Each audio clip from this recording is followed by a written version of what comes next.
The minimum burial depth for polyvinyl chloride, or PVC conduit, is generally 18 inches. This requirement ensures that the conduit is protected from physical damage, such as from digging or heavy loads on the surface. The National Electrical Code, or NEC, provides guidelines for burying electrical conduits, and these guidelines are in place to maintain safety and prevent electrical hazards. The 18-inch minimum depth is a common requirement, but it's crucial to consult the specific local codes and regulations in your area, as they may have additional or more stringent requirements. Different types of conduits and wiring methods may have varying burial depth requirements. For example, rigid metal conduit, or RMC, may have a different required depth compared to PVC conduit. The type of soil also can play a role in determining the necessary depth. Rocky or abrasive soil might necessitate additional protection for the conduit, such as encasing it in concrete or using a thicker walled conduit. When installing PVC conduit in a trench, several factors should be considered to ensure a safe and compliant installation. Firstly, the trench should be excavated to the appropriate depth, ensuring that there are no sharp rocks or debris that could damage the conduit. Secondly, the bottom of the trench should be smooth and level to provide uniform support for the conduit.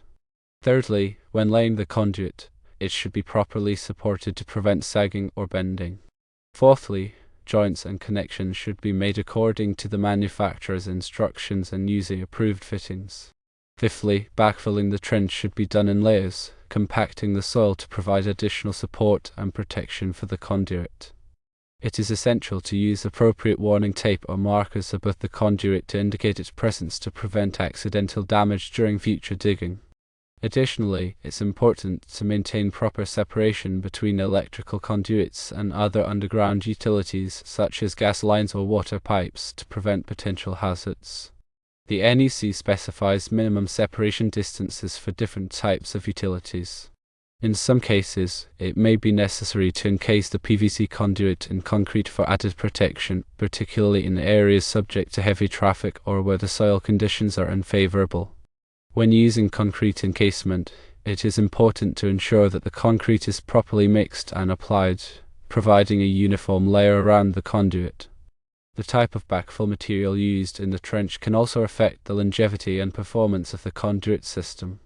It is generally recommended to use a backfill material that is free of sharp rocks, debris, and corrosive substances.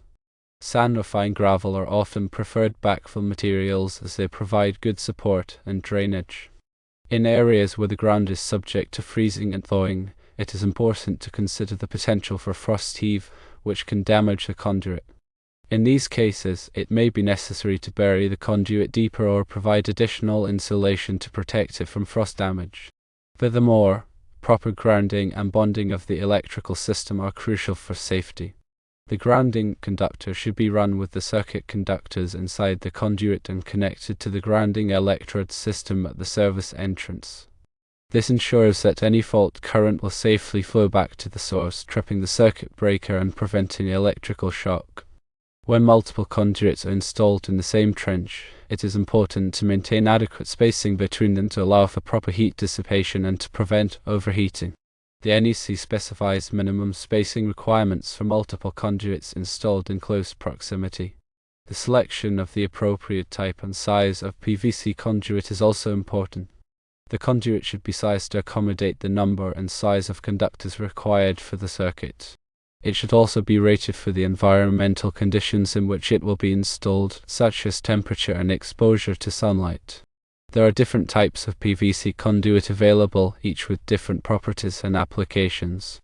Schedule 40 PVC conduit is commonly used for underground installations, while Schedule 80 PVC conduit is thicker and more resistant to physical damage.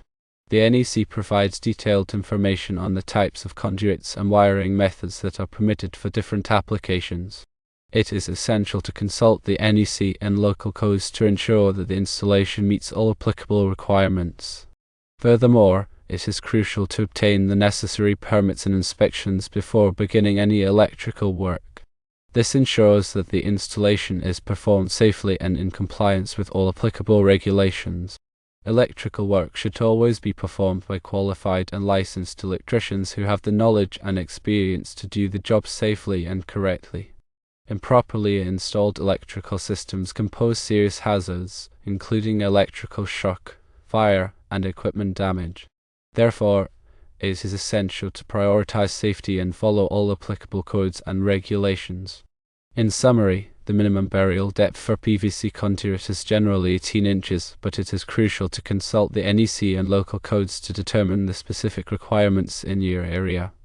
Proper installation techniques, including proper trench preparation, conduit support, and backfilling, are essential for ensuring a safe and compliant installation. Additionally, proper grounding and bonding, conduit spacing, and conduit selection are important considerations.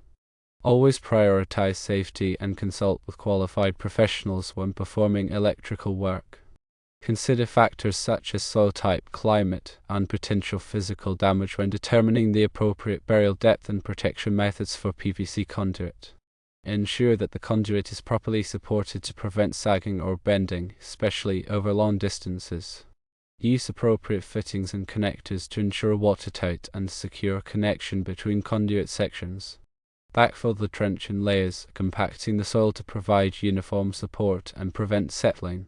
Use warning tape or markers to indicate the presence of underground conduits and prevent accidental damage during future digging.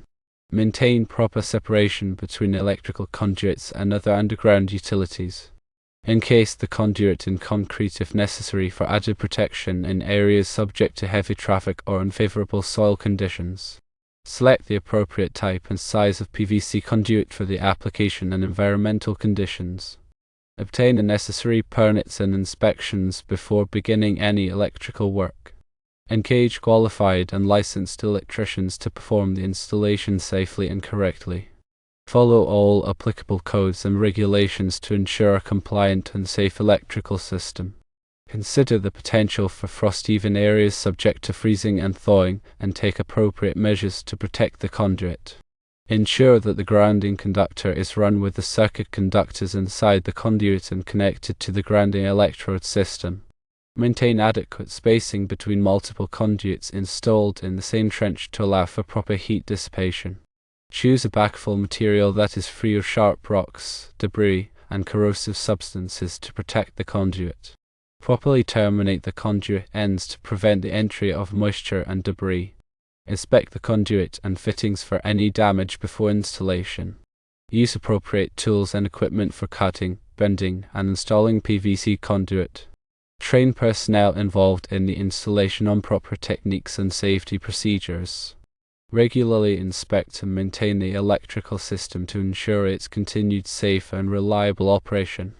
Document the location and depth of underground conduits for future reference. Keep records of all permits, inspections, and electrical work performed.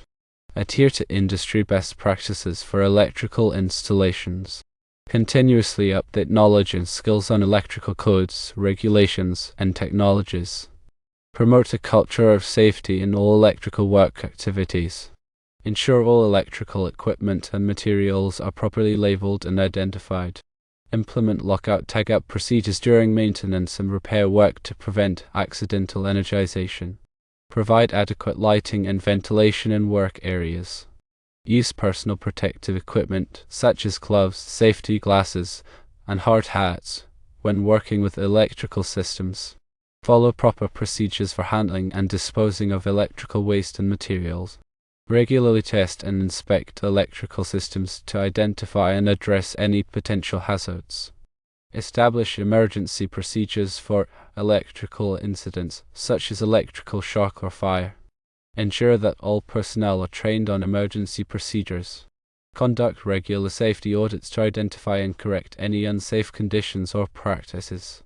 Implement a system for reporting and investigating electrical incidents and near misses. Use ground fault circuit interrupters, or GFCIs, in areas where there is a risk of electrical shock. Install surge protection devices to protect electrical equipment from voltage spikes. Use arc fault circuit interrupters, or FSIs, to protect against electrical fires caused by arcing faults. Ensure that all electrical panels and enclosures are properly labeled and accessible.